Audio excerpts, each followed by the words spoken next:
JNTUH 1112 B Tech exams notification release అయింది.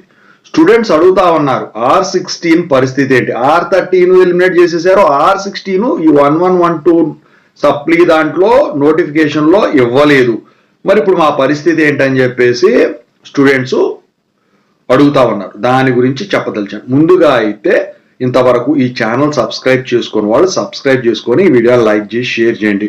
మీకు గనక నాతో మాట్లాడాలి అనుకుంటే మాత్రం కాల్ మీ ఫోర్ ద్వారా కాల్ చేయండి.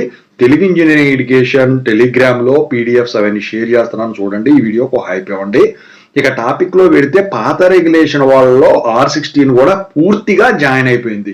ఇక ఇక్కడ నుంచి వచ్చేసరికి మీకు అఫిలియేటెడ్ లో కానీ లేకపోతే ఈ R16 బ్యాచ్ ఈక్వలెంట్ వాళ్ళు ఎవరైతే ఉంటారో అటానమస్ కాలేజీలో వాళ్ళు కానీ వచ్చేసరికి ఈ నోటిఫికేషన్ లో కనుక మీ రెగ్యులేషన్ లేకపోతే అటానమస్ లో కూడా అఫిలియేటెడ్ తో పాటు మీకు ఇక కాలేజీల్లో రాసేదానికి ఉండదు.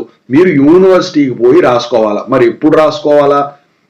వన్ టైం ఛాన్స్ సప్లీ అని కానీ స్పెషల్ సప్లీ అని కానీ దాన్ని పిలుస్తారు. సో అది పడినప్పుడు మీరు అప్లై చేసుకొని రాసుకోవటమే.